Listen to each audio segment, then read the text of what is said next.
What is up, everybody? Welcome back to the Breaker Bros, and tonight we're going to react to the Bengals 19-17 victory over the Steelers.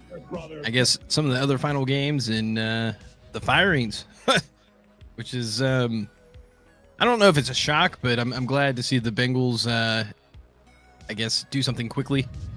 Do something. Yeah. Usually they tend to ignore this kind of stuff. Yeah, I don't know if this is common. Like, I'm sure, I don't know. I can't ever remember 4 coaches being fired basically right when the regular season ends, like now. But I guess before not by the Bengals usually. I mean, that's, yeah, not by the Bengals. But I mean, other organizations, they tend to like clean house fairly quickly. But I guess before we get into that, the Steelers game. That happened. No, it was the first drive the Bengals had was phenomenal. It was just like they started the game like they were going to win it. Now, as the game went on, it was just the pressure just became more and more, and it seemed like Burrow was getting hit more and more. But overall, I thought it was a pretty good game in terms of it was nice to see the defense kind of win a game for the Bengals. And then I guess Cade York too. He made, I guess 4 field goals. I think so. He played a big part in that victory. So, but it was just nice to see that the defense stepped up and pretty much got the victory for the Bengals. But too little, too late.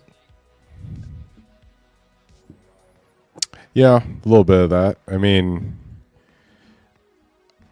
I wasn't super disappointed. I was kind of expecting just this to happen, really. I mean, I got really pessimistic after that loss to the Patriots. And to me, that's like the story of the season. You know, you lose to one of the worst teams in the NFL, and, you know, you're one win away from being in the playoffs. So even with all the negatives with the team, just being able to get that one win would have made, you know, kept them alive for the season. So that's my biggest disappointment. Well, yeah, I think especially in the Bengals case, when you're one game away essentially from making the playoffs, you win one more game, you're in the playoffs.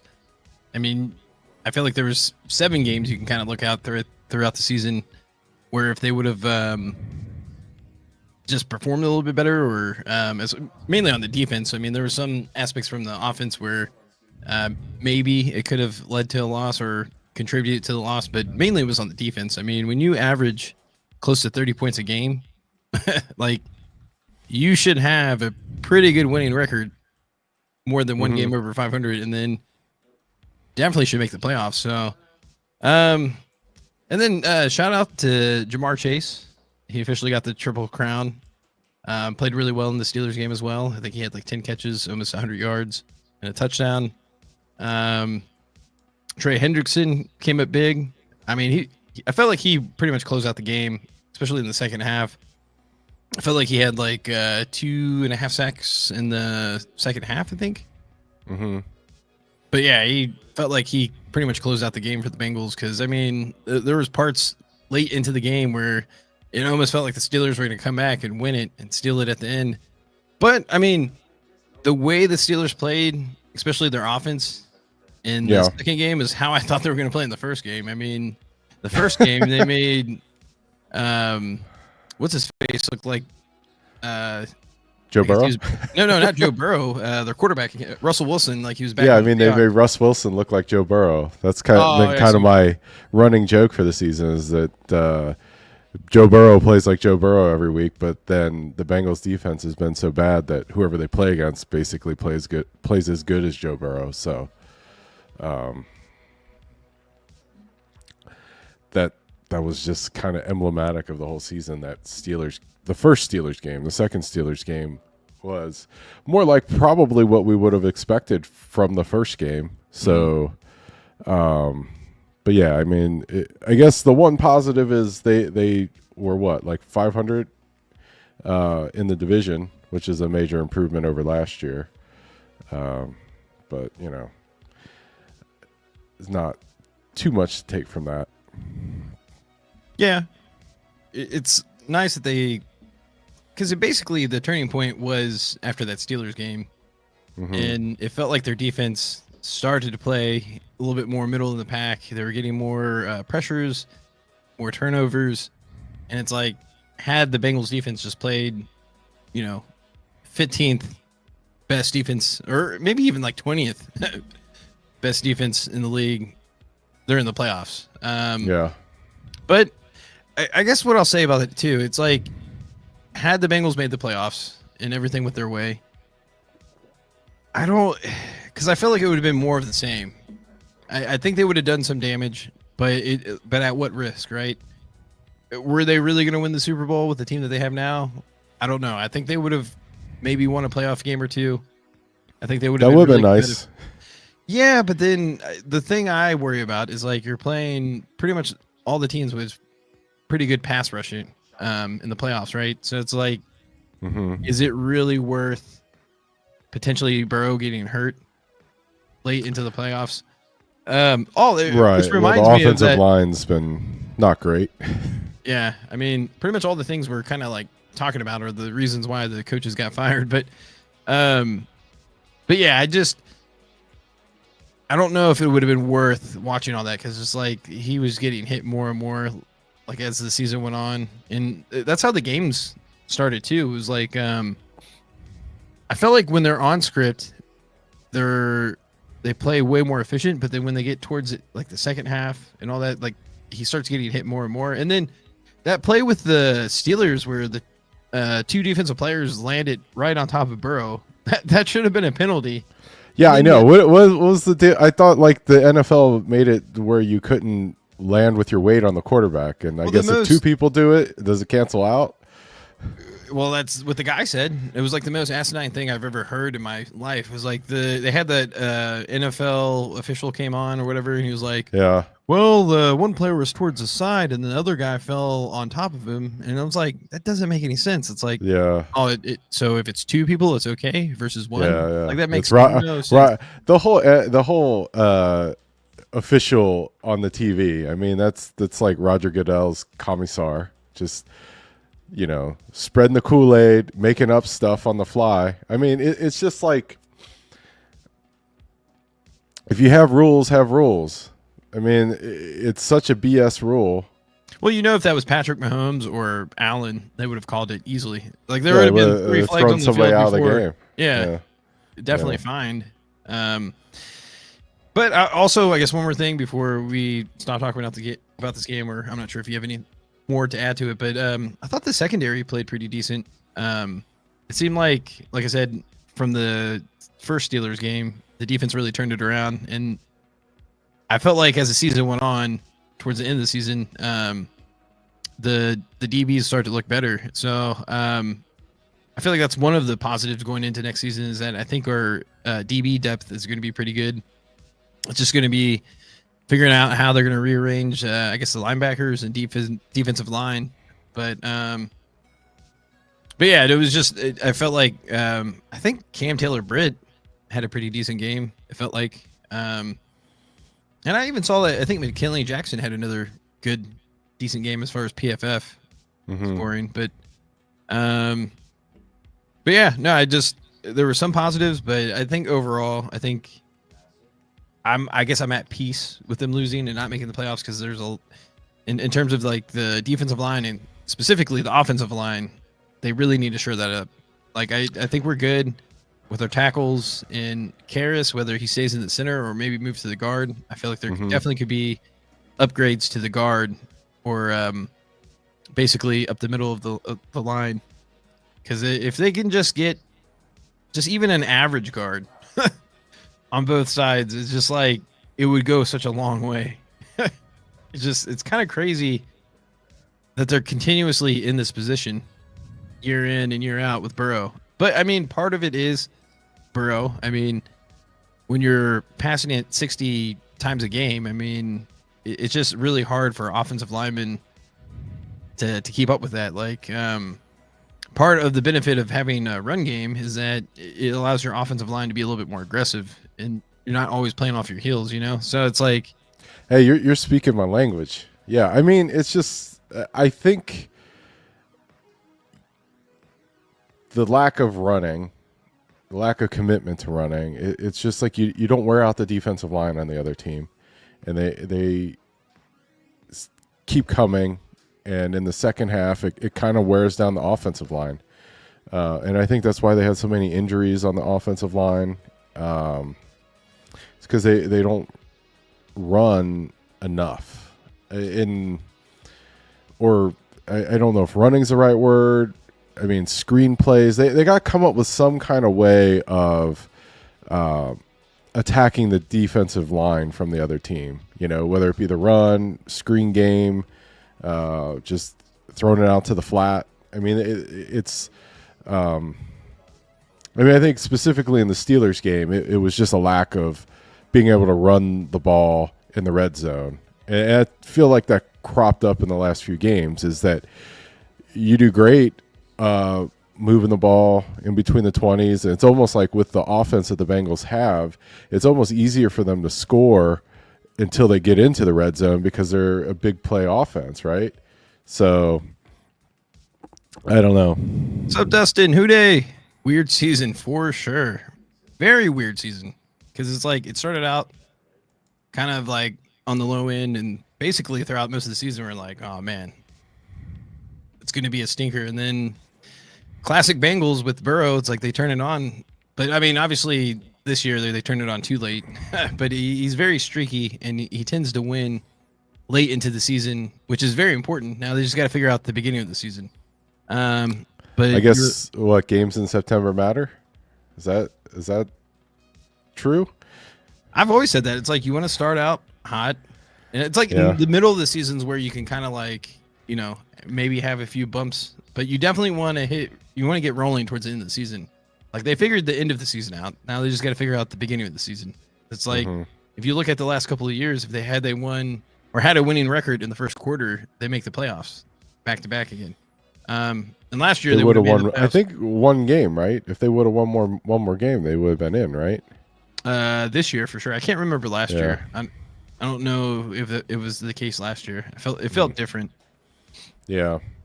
No, and yeah, we haven't had a chance to look at the free agent class yet. I mean, it's going to be a wild year for the rebuilding of the team, because you don't even know who the coaches are going to be, what kind of philosophy they're going to try to bring in with a new defensive coordinator. I mean, you know, it just feels like a repeat of last offseason. It's like, well, it'd be good to get better on the offensive line. Maybe get a playmaker at running back, fix the defense. I mean, the defense I feel like the defense really needs one other playmaker, right? Whether that be in the secondary or on the defensive line. They're missing some juice, I guess. Yeah, and that's what's kind of weird about it too, is that on paper, some of the things that they did last offseason, it felt like it was going to translate. Specifically, Rankins, like part of what he was going to bring was maybe more of a defensive pass rush from the interior of the defensive line, and he just never did it.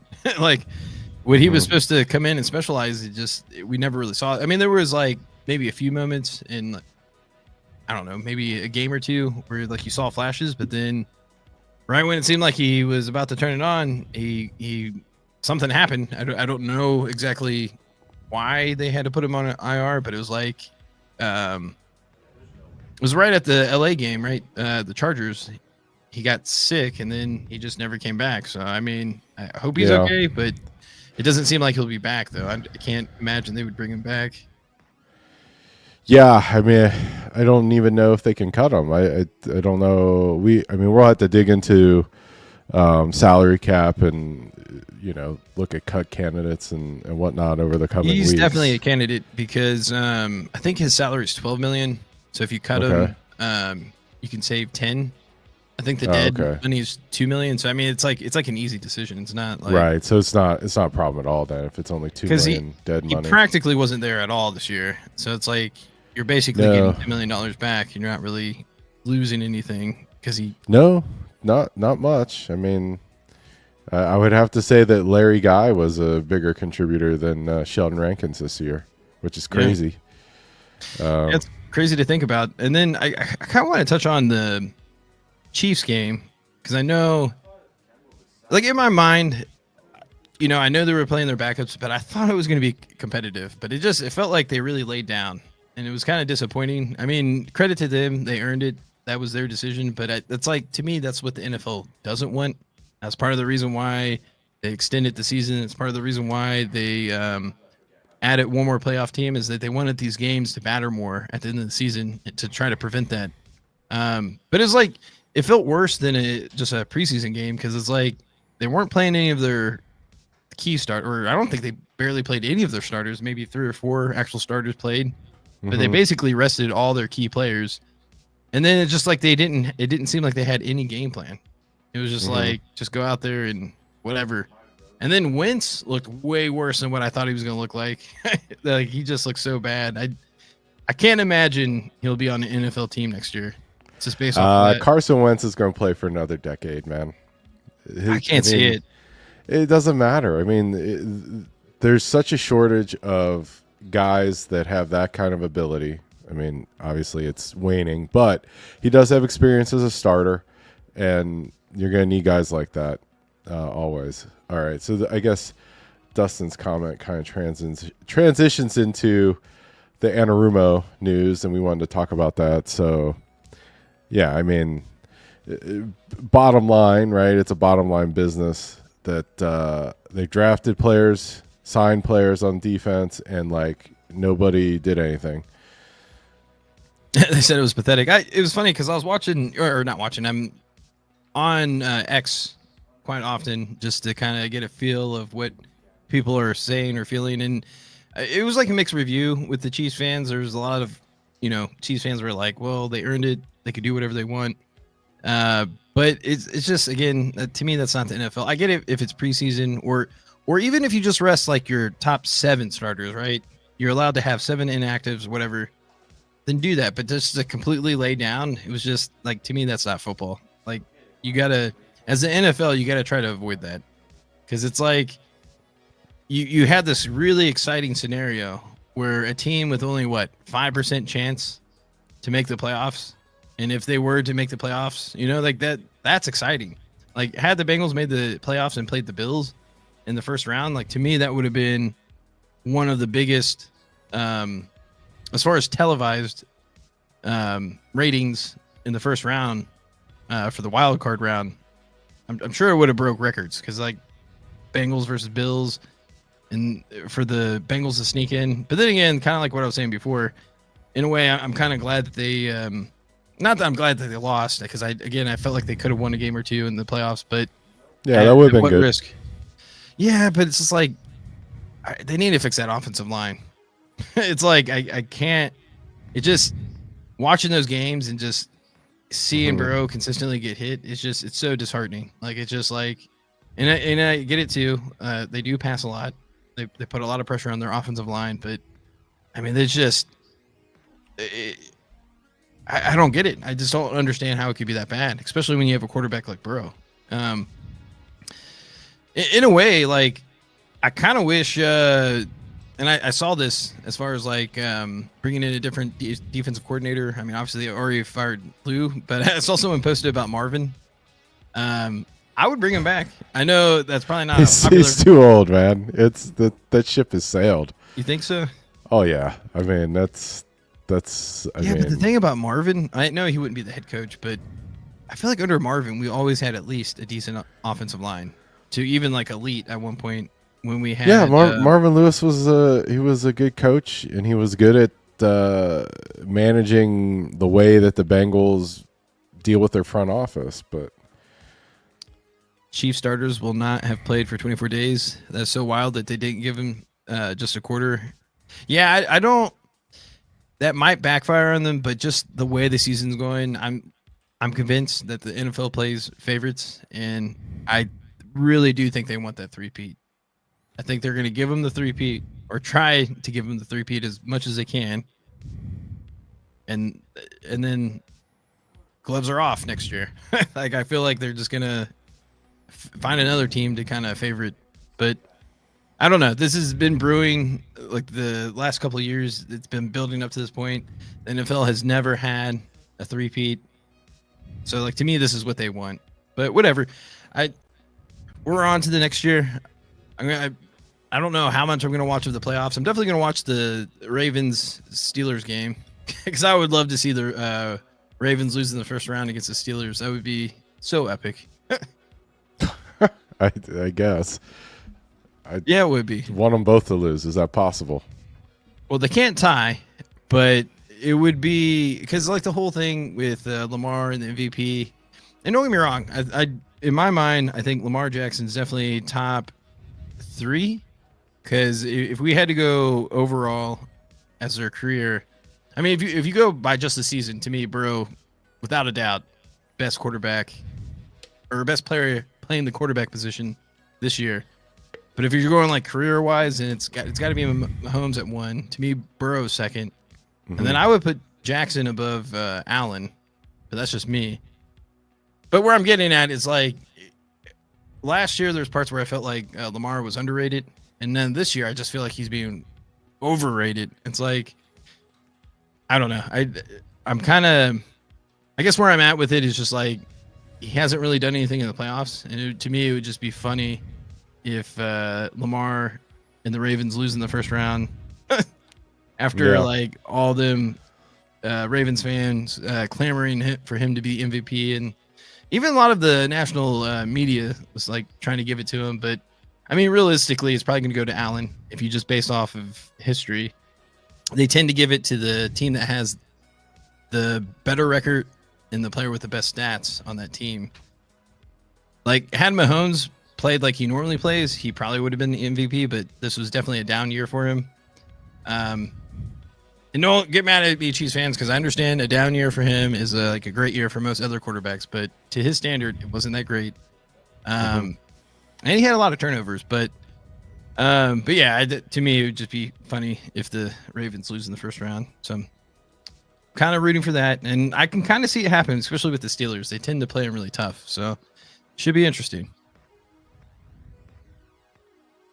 What's funny about the 2011, 15 years, we built an awesome O-line with lower draft picks. So philosophy never changed on investing huge capital in guards. We just didn't hit picks. Yep, for sure. Like the Bengals had opportunities to pick the right players, but somehow we ended up with Jackson Carman in Volson. Like there was 2 other linemen at that time that we could have picked that ended up being like near Pro Bowl players or maybe even Pro Bowlers. But yeah, it's crazy.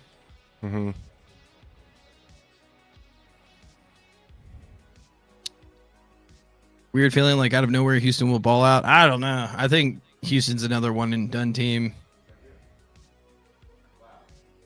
I don't know. Because I think the league has figured them out. Like I think that's why the NFL is so tough. It's like you can kind of catch people off guard, but after like a year or so, especially in year 2, they tend to start figuring things out, and it's up to the players to adapt. And that's why it's like incredible to see what Burrow and Chase have done.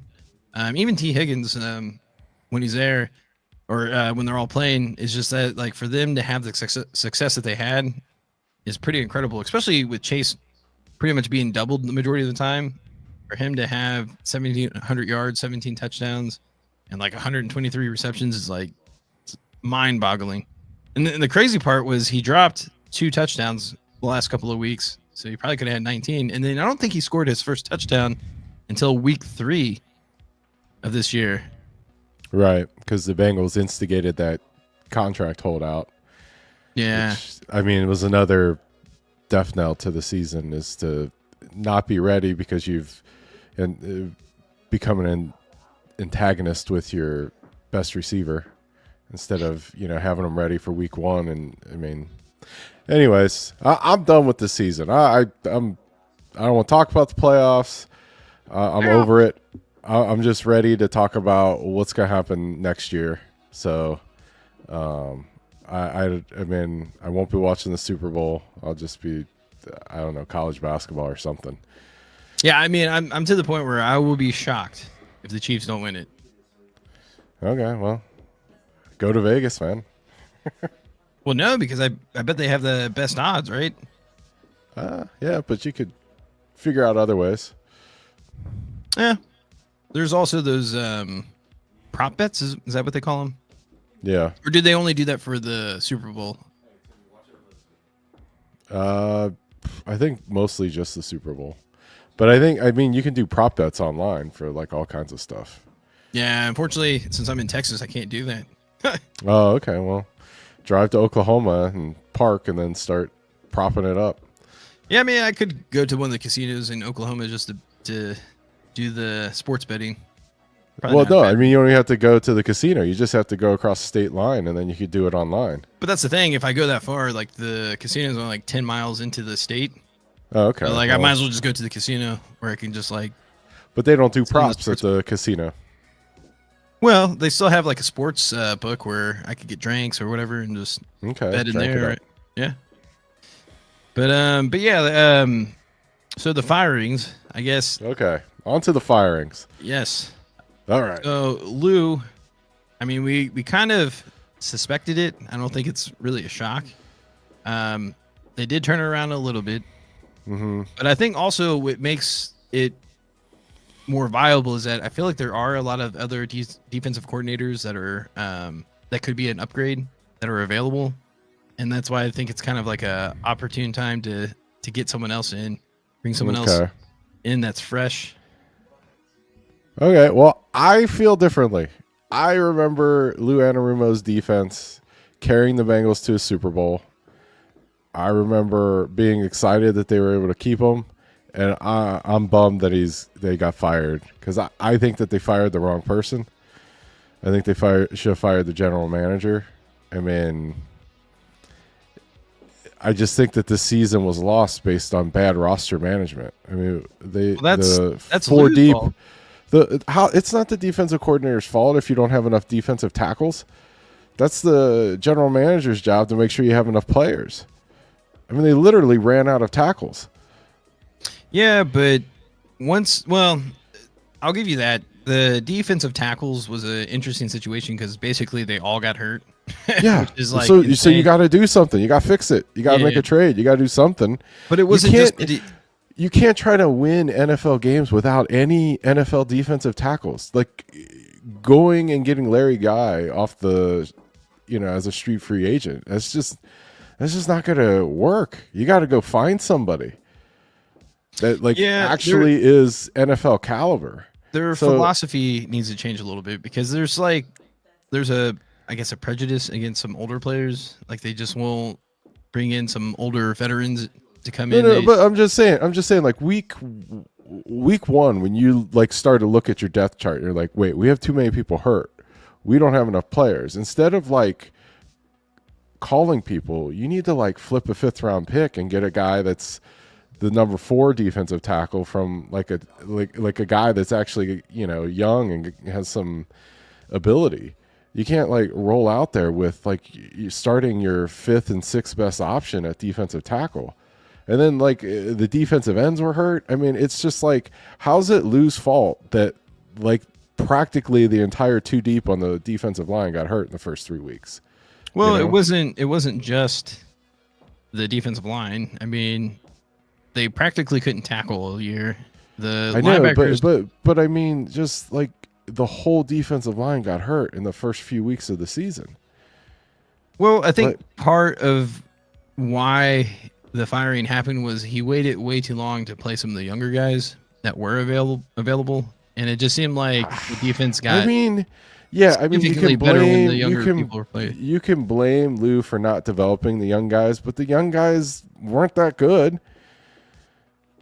I mean, it's the general manager's job to get young guys who are better than the old guys. Yeah, see, me and Dustin are on the same page. No, I would say the first 3 weeks we were pretty bad at stopping the run. But then after our defensive tackles got healthy and then the younger guys were starting to cycle in a little bit more. Because Yeah, but okay. Chris Jenkins broke You his and hand. Dustin are ganging up on me, but okay. Lou could not have started Jenkins or McKinley Jackson because they were both hurt for the first 3 weeks or 4 weeks of the season. Yeah, I'm pretty sure. Didn't McKinley Jackson's? Yeah, I'm pretty sure he started on the IR as well as when he's Murphy. Chris Jenkins had like the broken hand. Yeah, he had Miles a broken Murphy hand. was hurt, and like McKinley Jackson, for example, when he started playing, he was not 100% physically. I mean, No. he had a giant knee brace on. He didn't have that explosion that he had at the end of the season. So I don't know how it's on Lou for not playing him enough. The guy was hurt. I mean, and so on top of being hurt, you're a rookie. You miss all of training camp. You're not even physically able to play more than 2 or 3 plays until week 4, week 5. Like, that's just not a setup for a guy who's a rookie to contribute in big ways at the beginning of the season. He was hurt. And then same thing with Chris Jenkins. He was hurt for the first 3 weeks. I mean, what are you going to do? You can't just throw him in there. And, Miles Murphy, I don't know. I mean, he didn't really show much last year. I mean, yeah, I wanted him to play more too, but No team is going to trade players that early in the season. That's true. Well, you would have to get a fringe player, someone that's I mean, or like you got to do better than Larry Guy. Yeah. I mean, you could have, yeah. You need like some sense of urgency. I mean, I don't know, but ultimately though, like, McKinley Jackson. Well, I don't know if he knew he was hurt when they drafted him. But point being that you have time to figure things. You have time to figure things out. You gotta like get a guy who's like. You gotta get a guy that you can bring into camp, like that might be a bubble guy that's better than what you got. Point being, I don't know that you can blame the defensive coordinator for the fact that too many guys got hurt, right? I mean, well, what you can blame the defensive coordinator is there was countless games outside of, like, I'm talking about at least week 5 and on, right? Mm-hmm. Where the Bengals go up, it's at the end of the game, and they're up by a touchdown with only like minutes left on the clock. And consistently, the other team would just run down or just go down the field, no problem, at will, and score a touchdown. I get it. I mean, the defense was bad this year. Like, I don't want to say historically bad, but quite bad, right? They were one of the biggest reasons why the team had a hard time winning games. So yeah, the defense needs to get better. I get why they fired him. I just think that the GM is probably more culpable than Lou. Because I mean the roster has major holes in it, and that's on the GM, not on the defensive coordinator. Was the first Pittsburgh game, he literally dropped in zone and let Wilson. Yeah. Oh my gosh, I don't even want to think about that first game. It's just the way they made Wilson look was like you would thought he was Joe Burrow. Like it's like it was. Yeah, crazy. I mean there were times during the season where I feel like Lou was panicking and just throwing whatever he could think of at the wall and seeing what would stick. Side note, that's another little reason why I want the Steelers to win is that, maybe if they win a playoff game, they may decide to keep Russell Wilson. And I think in the long run, that's better for the Bengals because, I mean, at this point, in my opinion, he's washed. But if he wins a playoff game, they may decide to bring him back, especially if they beat the Ravens. But that's all I'll say about that. Just it made me think of that when we brought it up. But yeah, I'm excited. I'm excited because I think this is going to be good. I think for Zach, it reinforces accountability. So, I mean, that's part of the problem with the Bengals culture. Sometimes we feel like there isn't that urgency to get that new person in. Because if you look at the Eagles, right? I mean, look at how many times they flip over their coaching staff if they don't have results, right? Yeah. Look how consistently they're like in the playoffs, and not only they're in the playoffs, they're like contenders. So it's like you have two organizations that are on the opposite end of the spectrum, where you have the Eagles, where they're going to put people to the fire, and if they don't produce, they're going to be out. You know it. They don't care if they owe them whatever amount of money, they're going to be gone because it matters to them that they're winning, right? And then you have the Bengals, who are like, they like, what's the right word? Stability, but mediocrity, cheapness, sameness. I like to think frugal, but it's just they're frugal. You know, the one thing I like the most about this is I feel continuity. Like that's what I'm thinking. Like they always bring up that word. Like I feel like Joe Burrow's really exerting his influence. It's the Joe Burrow effect. But I think it's more than the effect. I think he's literally like starting to, you know, exert some pressure on the ownership. I think that's why Carson Palmer is kind of salty sometimes. Like, or I don't know. I think it is a little bit of salty. He's still salty because there's a bunch of raccoons got loose in his property and threw all of his garbage cans over the front of his yard. No, it's just that he didn't have the same influence that Burrow has, and I think he's a bit jealous. Well, I mean, someone like Burrow can come in, have tremendous success, and then he's changing the organization. Like, clearly, they renamed the stadium, they built a bubble. Yeah, but I mean, at the same time, coaches the day after the season, which we were talking about, I don't think we've ever seen before. Or at least I can't remember anything like that.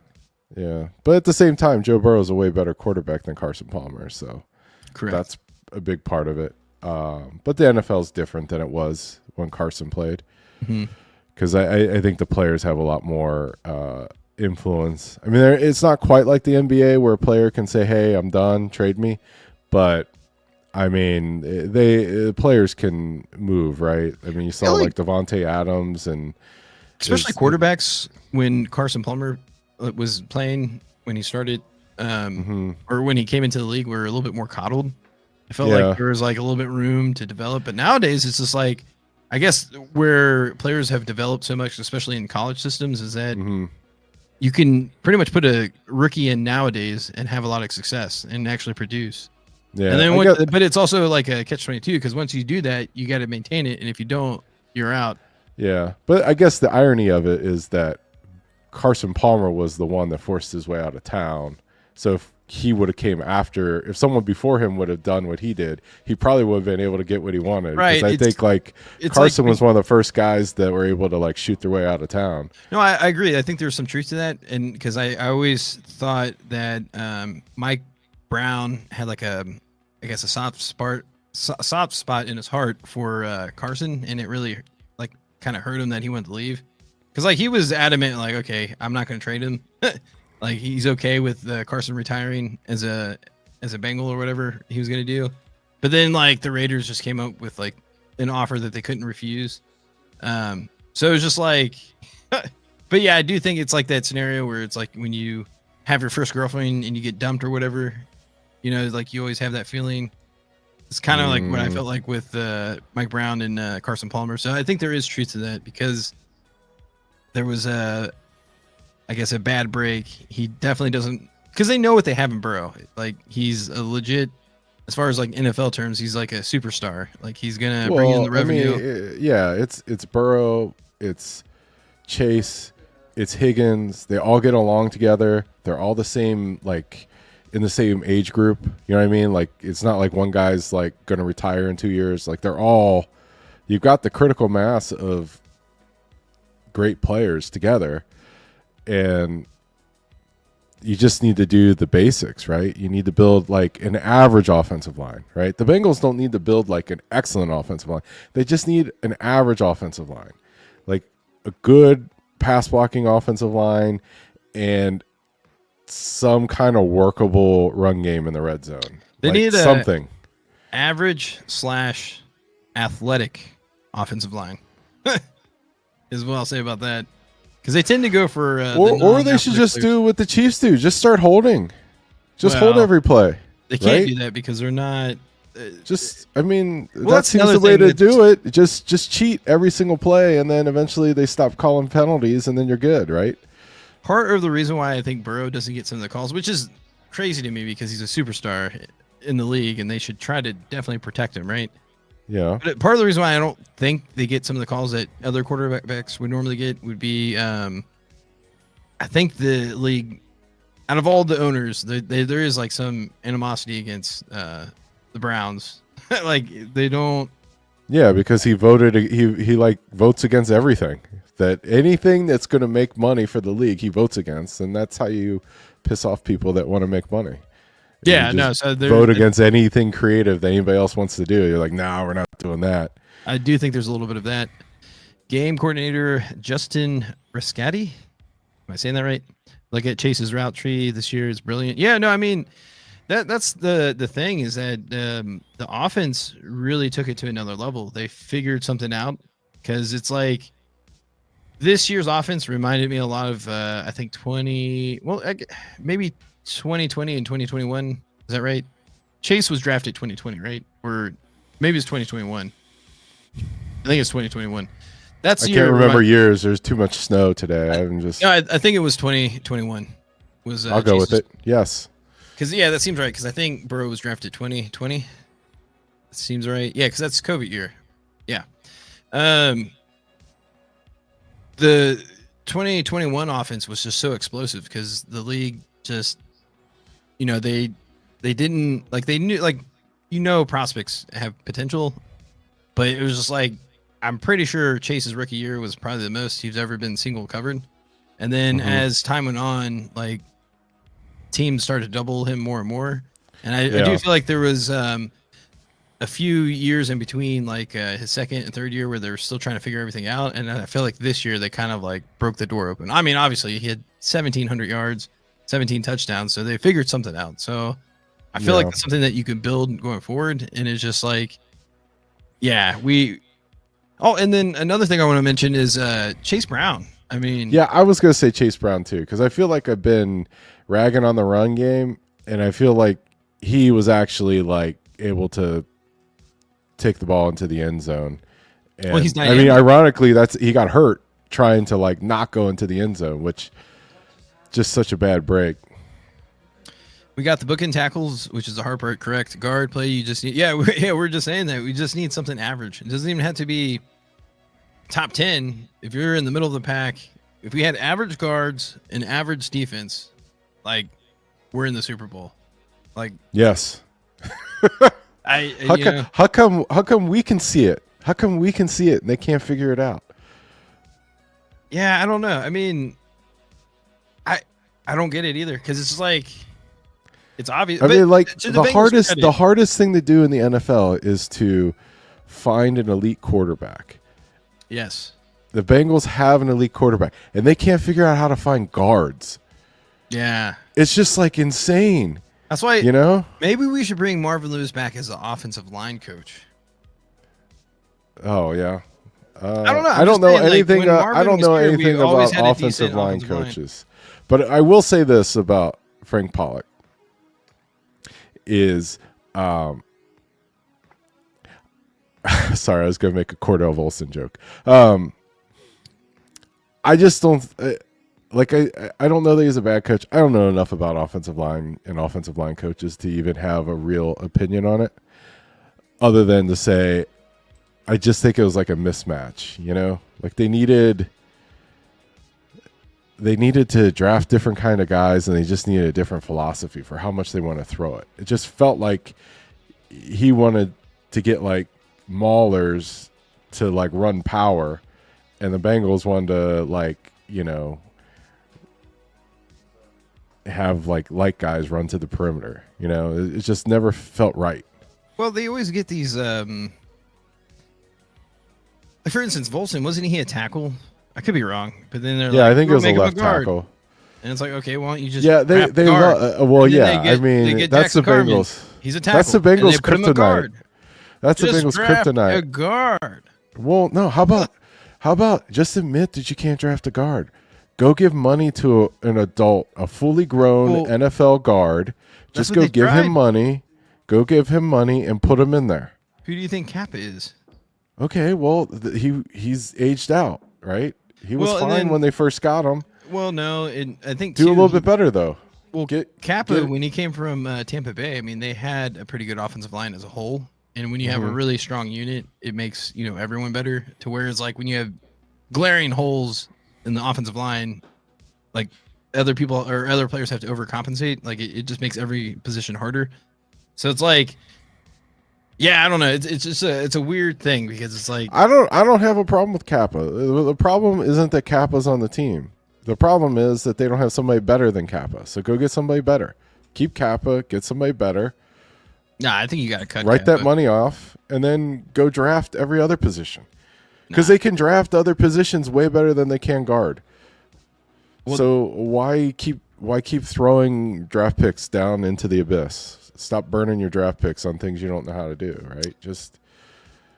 Right? We are like really good at late round picks. Ivy has turned into a tight end killer. Chase Brown, Yoshi. No, I mean if you just look at the last 2 drafts, they've actually drafted pretty well. I will point out that there are no guards on that list. This supports my argument, right? Draft other positions, buy offensive linemen. But that's the thing. That's what I'm trying to say. They technically haven't just drafted a guard to play guard. That's what they just need to legitimately draft a guard that plays guard in college, and stop doing these weird like, let's move him to guard because they just think they can plug and Yeah. play. Just No, the draft Bengals, a guard. the Bengals love to draft a guard with tackle upside. I get what you're saying, but at the same time, I'd rather they just go. No, they Get a draft real a NFL tackle and they player. make him play guard. That's the problem. Yeah, because they want him to be a tackle eventually. Oh, okay. Yeah. Because as an organization, like since the 80s, since Mike Brown took over the team, he's had an aversion towards paying guards. Yeah, I think I don't know. I would, in my opinion, you got to cut Kappa. Maybe you keep Volson just because he's Why do cheap. you got to cut Kappa? Because he's not worth the 12 million we're about to pay him. He's not worth 12 million. Then see if he'll take less. Nah, Restructure.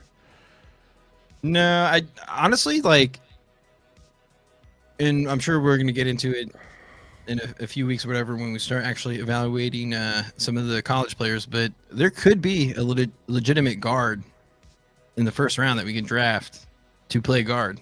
That could be an option. To me, it's either going to be a safety, guard, or a defensive end. That's probably what they're going to draft in the first round. In the first round, I'd love to see a first round guard, but that's not foolproof. The Bengals need more of a foolproof plan when it comes to getting offensive linemen.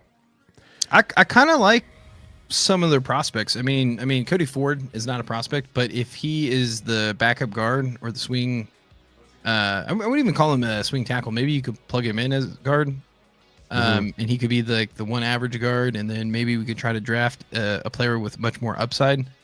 But I like who we have, and then even is it Kirkland? I keep thinking of Cochran. No, Cochran. I think he may, as far as like a swing tackle, he might be pretty decent at that. Like he's already played left and right tackle. But yeah, I just think they got to fix the middle of the line and then add depth one way or another. So you might be able to keep Bolson. I would definitely try to. Why? Why would you keep Volson?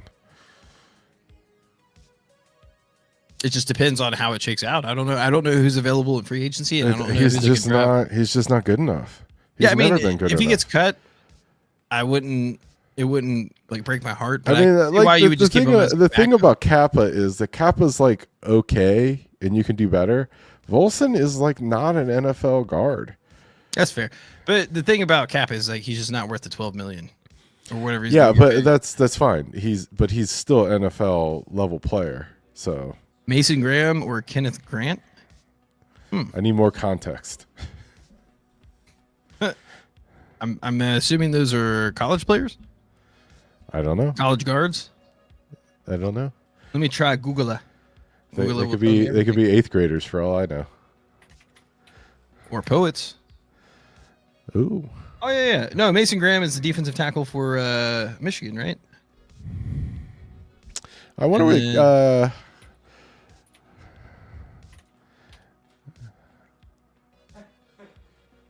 Yeah, they're both defensive tackles. Okay, I see what I smell what you're Defensive stepping tackles. in. Yeah. No, I mean they're gonna like, in my opinion, they're definitely have to draft another defensive tackle at some point.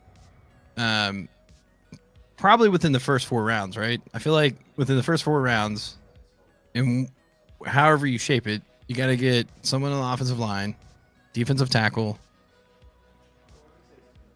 I don't know. I heard a safety, like with that Georgia safety, he might be interesting as a first round pick.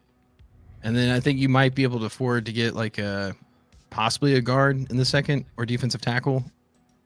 But if you do that, then you would definitely have to. I mean, they're going to sign a free agent just to have something in place. And then you could potentially draft a better player that you could put in ahead of them.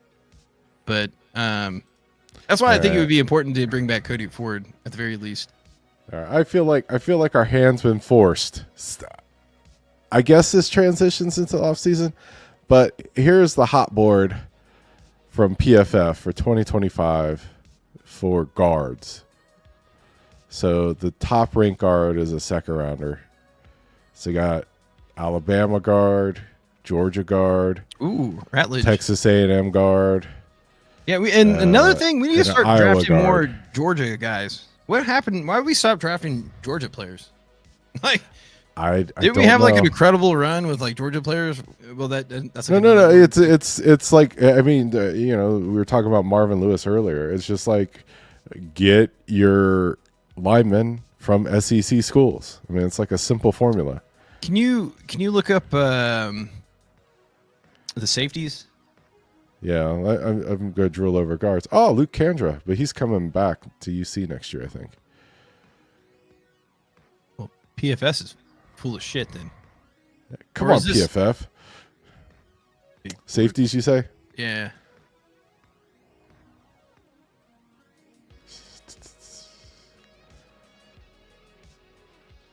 So you got Georgia safety. Yeah, that's the one I'm talking about. If he falls, which he probably won't, because they have him rated 7th.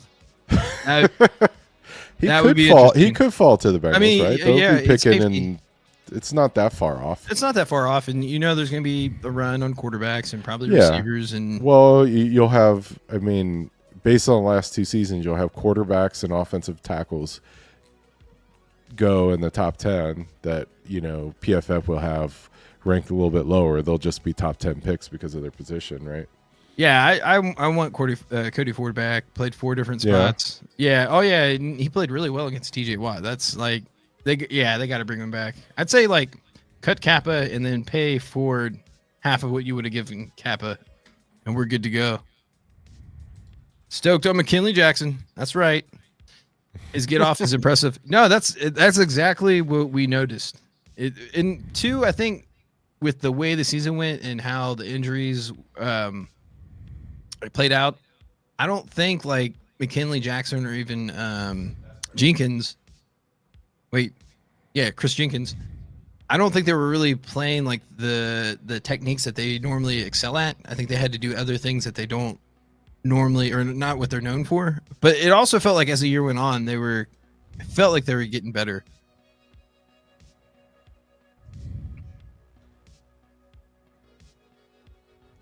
Let's see here. I mean, was not rated great, but I wonder if we can see the game, the last game he played in here somehow. We need to send a letter to Chris Collinsworth, yeah, because I feel like there should be an easier way to look up the game by game breakdown, because it always feels like, or if anyone's watching that knows the secret, please let us know, because I feel like this is more difficult than what it should be. Well, I mean, it might be simple. We might just be bad at this. Was it offensive grades chart? Oh, there you go. So, wow, he had a really good game against Dallas. Yeah. But I mean, I think playing tackle the way he was is going to be a little bit more difficult than, or at least I would imagine, than guard.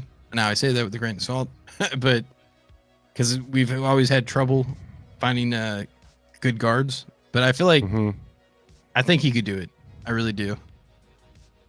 Or for what we need, I feel like he could do it.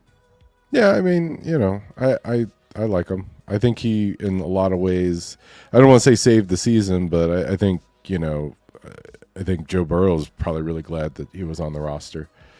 Yeah. Can you, I guess whenever you're done looking at the PFF grades, can we go back to the draft? Because I kind of wanted to just see the big board, like the top 25 players. Sure.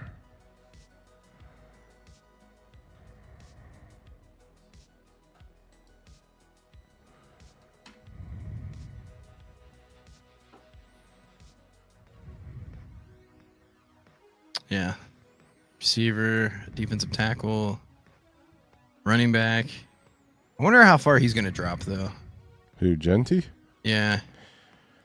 I mean, probably to the end of the first round. Okay, tackle. Another receiver, edge, tackle again. Linebacker, that could be a possibility too. In the first round? Yeah. Ugh, I hope not.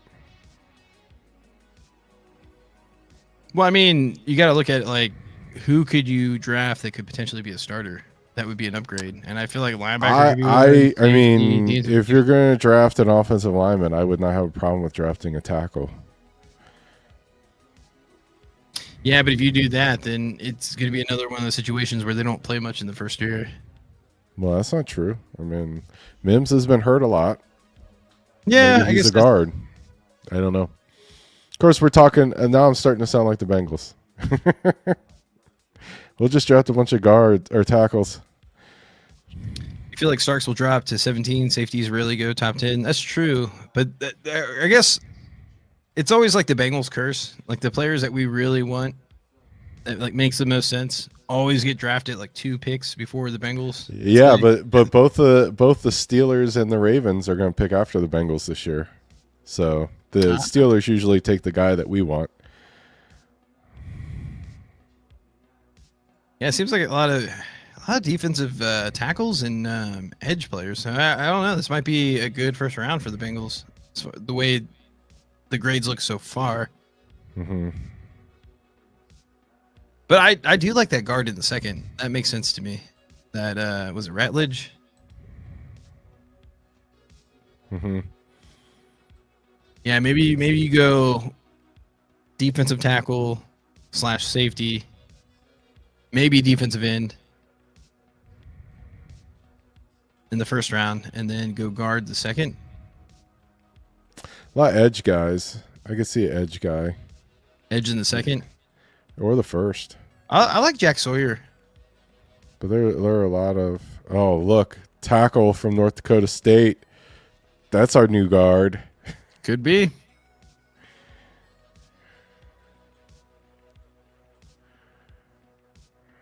Tackles and edge rushers are great in this draft. Guards, gross. Yeah. That's what I was saying. Go sign one in free agency. Don't throw out the guys we got just because they're too expensive. Oh, and before I forget, please, for the love of God, extend Hendrickson, Chase, and T. They can do it. Do it. Solidify your core and build around them, because this year it proved our core is elite, right? Like we have plenty of good players, or great players, I should say, that we could build around. Solidify it. This is the off season to do it. What is it with Penn State always having like Edge and tight end, like year after year, just edge rushers and tight ends? It's like the same guy, right? Is it just people that are like 6'5" and like run 4-4, 4-5, all want to go to Penn State. But isn't that like how it is traditionally though? Like certain schools just know how to draft or not draft, but recruit and develop certain players. It's like if you need a receiver or maybe a linebacker, you go to Ohio State, right? Or even like LSU, quarterbacks, receivers. Yeah, I mean, Ohio State is pretty dominant with receivers, but I mean, Ohio State's just good, right? I mean, same with like, but I would say like the thing that Ohio State does better than everybody else is receiver, but their whole roster is really good. Georgia, Alabama, their whole roster is really good. I feel like linebackers too. At one point, they were developing a lot of good linebackers. But I don't think the NFL is big on linebackers anymore. I think that position has fallen out of favor even more so than the running back. And if you look at like the PFF rankings, like the Bengals had like 3 really good linebackers and an atrocious defense this year. So perhaps I've soured on the running back position as well. Should we just do a random round 1 mock? Sure. Why not? And then we'll end it though. That we can't do anything after the mock draft. Okay. All right. All right. So we're just gonna pick for the Bengals. Yeah. Okay. And this is the mock. How about we'll go fast. We'll do 2 rounds. Make it 3. Okay, we'll do 3 rounds. Yeah. We'll make it turbo. There you go. Mock season. We're there. Mocking it up. Okay. Well, okay, this is heavy towards public. That's probably good. Care for positional value, we'll put it in the middle. Draft for needs, randomness. All the way up, because it's early. All right, let's get it popping. I'm nervous now. All right, no trades. Go. All right. Wow. Ooh. What? So what they got? Edge, corner. A corner from Michigan. Ooh. Oh, there's your guy, Malachi Starks. I mean, if you're going off this board, I mean, I guess edge would make the most sense. But I mean, realistically, I think the safety would most likely be there versus the defensive end. How'd rank 5th overall and drop to 17? Would he get a DUI or something? Mm-hmm. Yep. Yeah, I heard Carter won't be there. That's what I'm saying. Like, that's why I feel like Hey, I heard the Jets were going to pick him, so I took him out to B-dubs and, made sure they fell to the Bengals. Well, I mean, who you want to pick? Just I would go with the tackle. I would pick a tackle.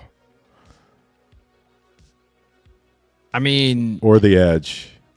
Yeah, I mean, if the edge is there, you got to pick him, right? Okay, we'll pick the edge. Bang. I feel like this round we kind of have to go guard. Well, we hope we can go guard. Oh, guard just went. It might be the 1, 2. Tight end, edge, corner, defensive interior, edge, linebacker, edge, corner, safety, tight end. I feel like with the players available, we kind of have to go for the best defensive tackle, right? Yeah. CJ Sanders. Okay, bang.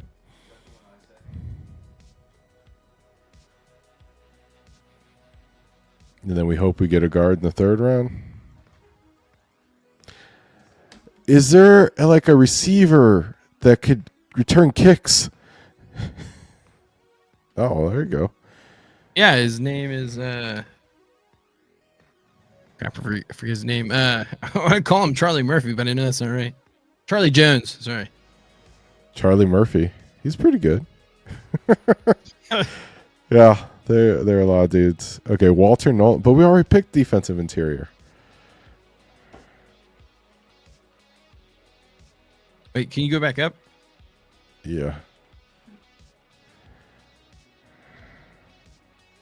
I think I made it too random. Why? Yeah, because yeah. We're gonna get an A on this. Somehow, I don't think that we're gonna get an A, even though like we should probably. We're getting an A, man. I think in this scenario, you take the best corner. Okay. Sorry, Dustin, you've been outvoted. We're going Jade Barron. Saying the draft regards is gross. Indeed. I'm so curious to see what our grade is. A plus.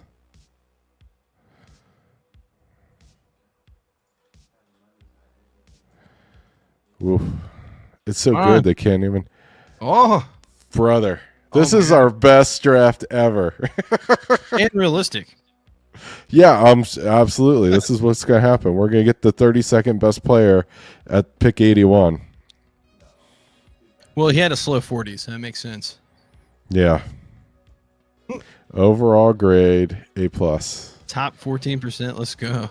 Okay. Here, capture this. So we should make this our thumbnail. I don't know how.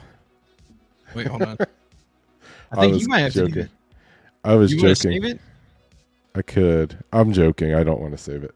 No, I think it was too random. Like that's. Yeah, I'm just doing it for funsies.